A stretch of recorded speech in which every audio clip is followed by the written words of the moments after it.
David, what is the discussion with Rahul considering in the partnership, considering that he had a relatively sedate approach today?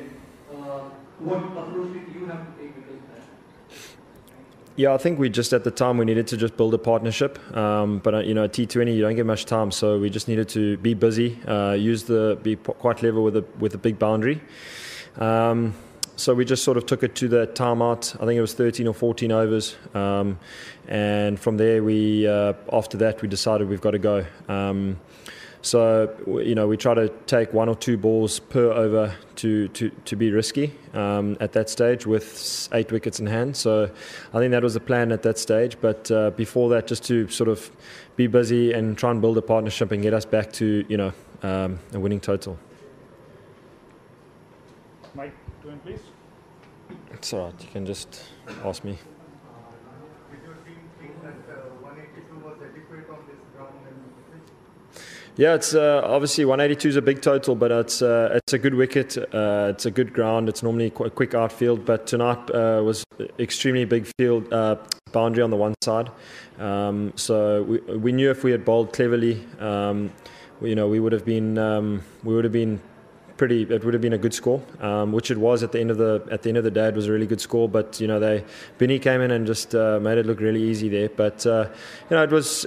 I think we were under a little bit of pressure going actually into the last over. I think we were 166 or 7 with the last over, and then Ashwin came in and hit 15 in the over. So that definitely took us the momentum into the bowling performance, which was what you need. Sir, please. Take shit.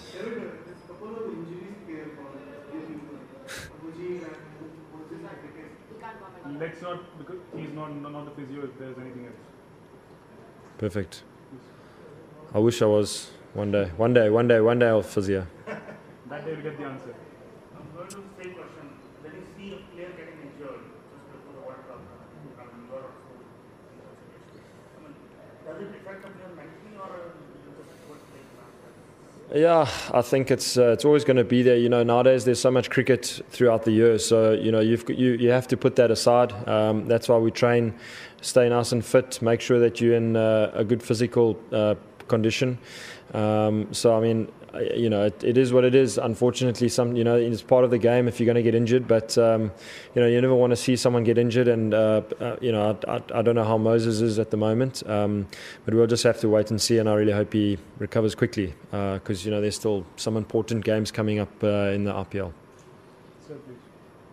Generally, we have seen Ashwin to be quite sedate, but this year it's quite a revelation. His aggressive nature on the field, both as a captain and as a player. Do you feel that? Yeah, he's contributed extremely well.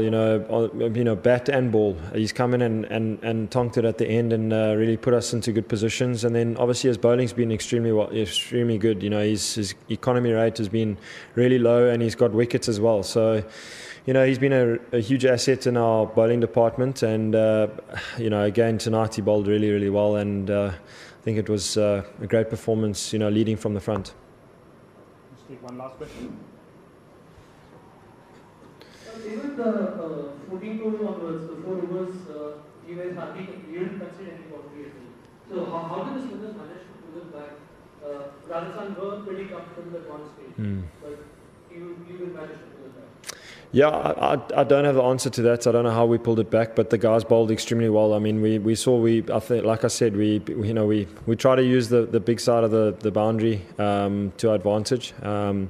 Both Ashwins bowled extremely well. So that kept us in the game at that middle period. And then obviously they needed 50 odd in the last 3 overs. So we just needed to knock off one or sort of the next sort of 7-8 balls, and then the game's done. So they did their job, and we're really happy with that, and we'll obviously go forward with momentum. But I thought it was a really good team performance all around. The fielding was great, good catches in the boundary. Guys put up their hand in the bat and ball, so it was really good.